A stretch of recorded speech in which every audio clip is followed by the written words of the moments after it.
অবশেষে বাংলাদেশ দলকে ২০২০ সালের বিশ্বকাপ থেকে বাদ দিয়ে দিল আইসিসি। এটা আমরা আগেই জানতাম যে বাংলাদেশের জন্য স্কটল্যান্ডকে তারা রেডি করে রাখছে। কারণ বাংলাদেশের কাছে মাথা নিচু করলে আইসিসিও নিচু হয়ে যাবে, ইন্ডিয়ান গভর্নমেন্টও নিচু হয়ে যাবে। কারণ আইসিসি ইন্টারন্যাশনাল ক্রিকেট কাউন্সিল না, আইসিসি হচ্ছে ইন্ডিয়ান ক্রিকেট কাউন্সিল। আমি একটু বাস্তবমুখী কথা বলবো আজকে। যাই হোক, বাংলাদেশকে বাদ দিচ্ছে আইসিসি, এই জন্য আইসিসিকে ধন্যবাদ। যেন তারা এভাবে সারা জীবন নিরপেক্ষতাভাবে থাকতে থাকতে যেদিন আন্তর্জাতিকভাবে ক্রিকেটের অন্তিম সংস্কারটা হয়ে যাবে না, মানে সেদিন যেন আপনার অন্তত হুশটা ফিরে। যাই হোক, নিরাপত্তার অভাব দেখিয়ে বাংলাদেশ যখন আপনাদের কাছে চিঠি দিছে, আপনারা সেই জিনিসটা তদন্ত না করে আপনারা একটা সুন্দর শর্ট ফিল্ম সাজায় দিয়ে বাংলাদেশকে বিশ্বকাপ থেকে আউট করে দিলেন। ওকে, ফাইন। এখন বাংলাদেশ তাকিয়ে আছে পাকিস্তানের দিকে। পাকিস্তান ক্রিকেট বোর্ডের চেয়ারম্যান বলছে যে বাংলাদেশ যেহেতু বিশ্বকাপ খেলছে না, আইসিসি যেহেতু বাংলাদেশকে বাদ দিছে, তারাও বাংলাদেশের খাতিরে বিশ্বকাপটা বয়কট করবে। তাদের প্ল্যান রেডি। পাকিস্তানের যদি প্রধানমন্ত্রী আসে, পাকিস্তান গভর্নমেন্ট যদি ঘোষণা দেয়, তাহলে পাকিস্তান বিশ্বকাপ খেলবে না। কিন্তু পাকিস্তানের প্রধানমন্ত্রী কোথায়?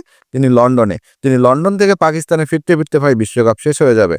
সো পাকিস্তান যদি সত্যি বাংলাদেশের পাশে দাঁড়ায় এবং তারা যদি বিশ্বকাপটা বয়কটের চিন্তা ভাবনা করে এবং সেটা যদি আজকে এবং কালকের মধ্যে ঘোষণা দেয়, তাহলে আমি মনে করবো পাকিস্তান সত্যি বলছে।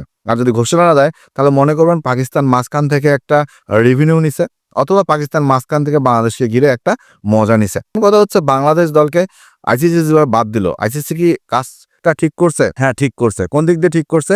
আইসিসি যদি বাংলাদেশের কথা ধরছো, তাহলে আইসিসির কারণে বিসিসিআই ছোট হয়ে যেত, ভারত সরকার ছোট হয়ে যেত। কারণ এখন পর্যন্ত বাংলাদেশ ইস্যুতে ইন্ডিয়ান গভর্নমেন্ট বা বিসিসিআই যদি বিসিবি একটা অন্তত ফোন করত যে না, আমাদের এখানে আপনাদের নিরাপত্তার কোনো সমস্যা নাই, আপনাদের প্লেয়াররা, আপনার টিম ম্যানেজমেন্ট, আপনাদের যত কর্তৃপক্ষ আছে, এমনকি আপনাদের দর্শকদেরও নিরাপত্তা আমরা দিব, যেটা ইন্ডিয়ার সাবেক ক্রিকেটাররা বলতেছে। অজিঙ্ক্য রাহানে বলছে, মুস্তাফিজুর বলছে, আজহার উদ্দিন বলছে, এছাড়াও অনেক অনেক ক্রিকেটার বলতেছে। কিন্তু কই আপনাদের গভর্নমেন্ট বা আপনাদের বোর্ড তো একবারও কথা বলেনি। হ্যাঁ, আপনারা বলতে পারেন যে বাংলাদেশ ক্রিকেট বোর্ড যেহেতু আইসিসিকে মেইল করছে, আইসিসি তার জবাব দিছে। কিন্তু ভাইয়া, খেলা তো আমরাও বুঝি। আপনারা যে আইসিসিকে দিয়ে খেলাচ্ছেন, এটা তো আমরাও বুঝে গেছি যে ইন্ডিয়া যা বলতেছে আইসিসি ঠিক তাই বলতেছে, ইন্ডিয়া যা করতে চাচ্ছে আইসিসি ঠিক তাই করতেছে। এটা বোঝার আর বাকি নাই।